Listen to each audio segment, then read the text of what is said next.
Welcome to the Tuesday edition of FreightWaves Now. I'm Emily Zink. And I'm Chad Prevost. And you know what's so exciting about Tuesday? What is exciting? Because it's not Monday? It's Taco Tuesday. Okay. Yeah, lots of things are happening today.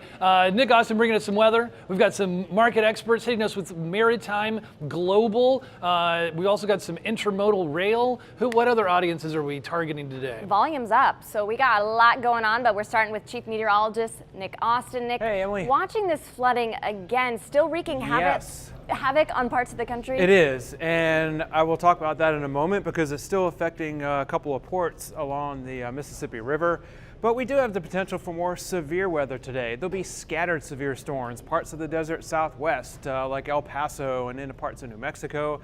And then over a larger section, cities such as St. Louis and Kansas City, all the way up towards Minnesota. So we could see, again, really heavy downpours. We could see areas of large hail with those storms, but at least the tornado threat for those areas is pretty low. But speaking of heavy rain and flooding, yes, we still have a lot of flooding along the Missouri and Mississippi rivers and their tributaries.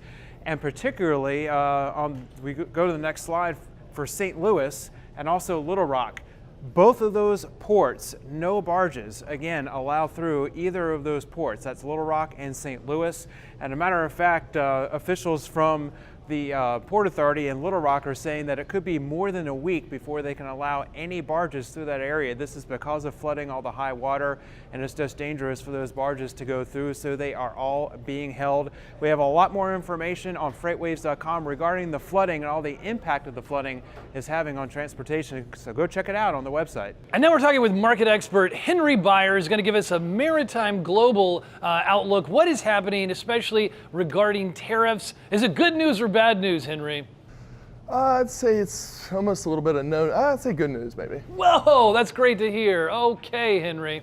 Yeah, so everybody's really wanting to know where the truckload volume is. Obviously, a lot of our truckload volume comes from China, so we want to know what's happening from China to North America.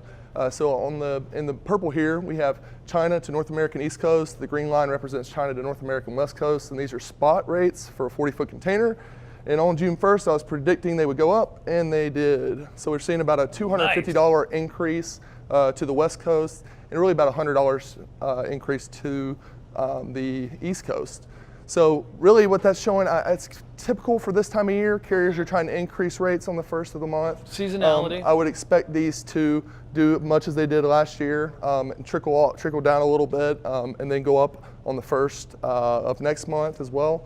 And I think leading into peak season, you'll see much similar rates to what we had last year. How are we doing year over year? Year over year, it's about 20% to the East Coast, about 23% to the West Coast year over year. So carriers are being successful in keeping rates up. Also, we had the IMO 2020 coming down January 1st of 2020. So I think that's also playing into that a little bit. But as far as the tariff pull forward, potentially we're seeing truckload volumes increasing quite a bit. So I think I was maybe correct in predicting there is some pull forward, but maybe not to the extent that we saw last year in terms of pulling those rates up. But I do think that we'll see much of similar rates as we did last year. Okay. And you have another chart for us. Yep. We talk a lot about China to North America. We want to look at North America to China. And these are up as well, really just pointing out that carriers are being successful in increasing these rates. We're seeing about a 25 to 30% increase on both lanes, North American East Coast to China, North American West Coast to China. So the IMO 2020 fuel increases obviously playing into that a lot. And I would expect those to stay relatively stable through the end of the year due to decreased demand because China has levied tariffs on us as well, therefore affecting our exports to China. Wow, very nice. Thank you. Oh, Henry, bringing us some fantastic, stable news, but really great analysis. Interesting to know what is happening on that front. Will we see a little bit of a sugar high from the pull forward? Stay tuned. Kyle Cunningham joins me now. We're talking big changes out of New York overnight. What are we looking at right here, Kyle? It's time to truck on up to Buffalo because the reefer tender rejections up in New York, right around the Canadian border, they're basically through the roof. Check this out. So you can see there's a lot of up and down within these New York markets. If we look at these, we're looking at Syracuse, New York, Rochester, New York, and Buffalo, New York. So real fast, green is Syracuse, this reddish Are we looking at Rochester and then the yellow is Buffalo? That's correct. Okay. So you can see that they move essentially in the same periods and patterns.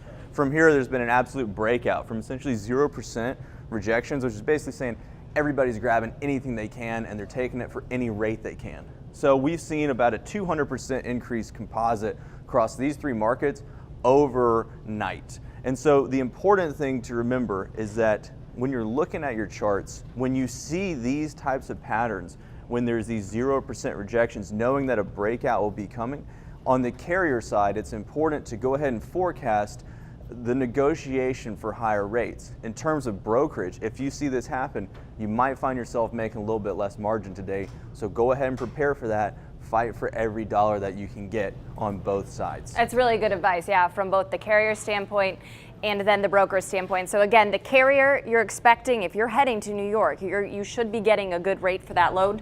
Yeah, if we look at the trend back from around 8.7% at the top, we can still possibly forecast for a little more ground to gain. What we're looking at is possibly broccoli, spinach, anything that's cold, anything that's green, growing up towards that Canadian border. You're possibly also seeing some stuff happen that's cross-border. There's a lot of that action up in these markets. So Syracuse, Rochester, Buffalo, all of New York, take care of your numbers.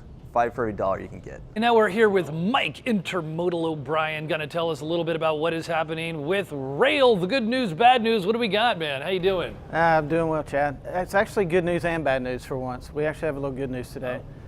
So in the intermodal, the last report we got, we were down, the last weekly report, we were down 8.3% year over year, and that took us down 2.2% for the full year, which isn't that bad considering what's been going on. So what has been going on? Where's the freight been going? That's what we're looking at now. The outbound tender volume index for the United States, even though it's showing minus 11, this was pulled right before a spike. So we're roughly even year over year, which is a good thing. Yeah. So the volume's out there. And the next we see with like the green line is the intermodal traffic for the United States. It's slightly down year over year, as we just talked about, and it's kind of just flowing here. But what's happened to the freight, you look at the DAT spot rate truck pricing, they're diving. This is what's happening to the intermodal freight right here. So you're saying spot is going down? For truck. And what we're seeing is trucks are picking off intermodal freight volume at this point. So the two are still going head to head, button heads. And right now trucks taking the volume. And now we're going to look at a tree map that's showing intermodal spot rates in 100 and something different lanes across the United States. I love these tree maps. They start with the bigger markets. These are the bigger squares, right? Going to the smaller markets. Right. And tell us about the colors. Yeah, green means the rates are going up, which is great for the carriers. That means they're, the volume's getting squeezed and the rates are going up. And not so good news for the shippers, as it means they're going to be paying more for intermodal volume going forward. Gray is stable. The red is going down. If you're a carrier, this is the best looking this map's looked all year. Lots of green, a little bit of red, and then there's stability in the middle. But most of the major markets, the rates are on the rise. Today's very interesting. If you're a carrier, a lot of good news. Shipper, not so good news, because you're going to expect to have to pay a lot more to move your stuff, it sounds like. Yeah, a little good news, bad news, and a mixed picture. Things maybe trending up a little bit. Maybe it's seasonality. Is it fighting against the potential freight recession that we may be facing? I don't know, but we will keep you updated on all of our social channels. Of course, you're watching on YouTube, Twitter, Instagram, Facebook. Give us a like. We love sharing the love. You share the love with us. That's right. Each and every business day, we are here for you. So in the meantime, don't worry, be happy.